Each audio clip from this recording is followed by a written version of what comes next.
सबसे पहले जब मुझे बताया गया कि हरियाणा से हजारों लोग 15-20 हजार लोग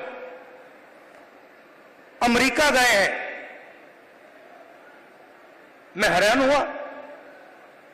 हरियाणा से इतने लोग अमेरिका क्यों जा रहे हैं, मेरे दिमाग में सवाल उठा। और फिर मैं डैलस में आपके भाइयों से एक छोटे से घर में जाके मिला। मैं आपको बताना चाहता हूं, आपके भाई डैलस में एक कमरे में 15-20 लोग सोते हैं। मैंने उनसे पूछा, आप अमेरिका कैसे आए? देशों की लिस्ट दे दी। पहले हम यहां गए, टर्की गए, कजाकिस्तान गए, कजाकिस्तान से साउथ अमेरिका गए, साउथ अमेरिका से एक के बाद एक, एक के बाद एक, एक के बाद एक हम दूसरे देशों से निकले। और फिर हम पनामा के जंगलों से निकलकर अमेरिका में जाए। अमेरिका में हमें रोका गया,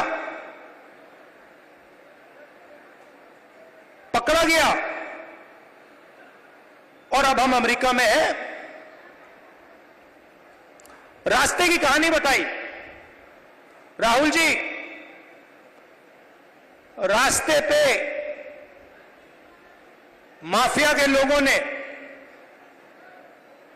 एक बार नहीं अनेक बार हम सबको लूटा। हम समुद्र में से निकले, जंगलों में से निकले, पहाड़ों में से निकले।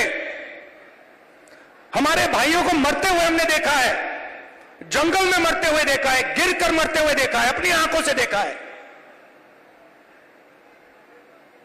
फिर मैंने सवाल पूछा, मैंने कहा कि भैया ये जो आपने सफर किया है, आप अमीर लोग तो नहीं हो। इस सफर के लिए, प्लेन टिकट के लिए, नाव के लिए, गाड़ी के लिए आपने कितना पैसा दिया? अमेरिका में घुसने के लिए आपने किसका पैसा दिया? राहुल जी, कम से कम 35 लाख रुपए अमेरिका में जाने के लगते हैं।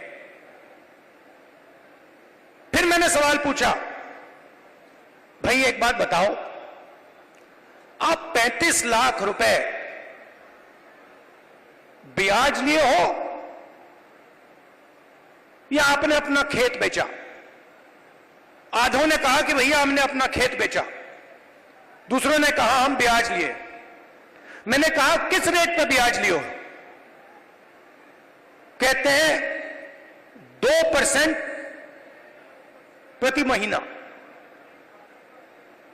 फिर मैंने पूछा, भैया एक बात समझाओ, आपने 30 लाख, 35 लाख, 50 लाख कर्जा लिया है, आप अमेरिका जा रहे हो, 50 लाख रुपए से तो आप हरियाणा में ही बिजनेस चला लोगे। जैसे मैंने ये बात बोली हंसने लग गए। कहते राहुल जी क्या बोल रहे हो आप? 50 लाख रुपए से हरियाणा में बिजनेस नहीं चालू हो सकता है। अगर हमने 50 लाख रुपए, ये 50 लाख रुपए हरियाणा में बिजनेस चालू करने के लिए लगा दिए होते तो हमारा बिजनेस फेल हो जाता। किसी ने मुझे यह नहीं कहा कि राहुल जी मैंने ट्राई किया, फेल हो गया। बेरोजगारी है, महंगाई है। और जब उन्होंने मुझे बोला, मुझे दुख हुआ। उन्होंने बोला राहुल जी हरियाणा में हमारे जैसे लोगों के लिए अब कुछ नहीं बचा है।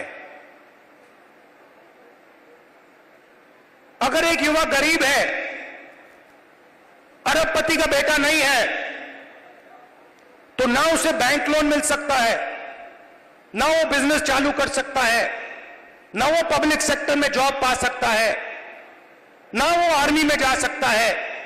एक के बाद एक, एक के बाद एक, एक के बाद एक, एक के बाद एक सारे दरवाजे आपके बंद कर दिए गए।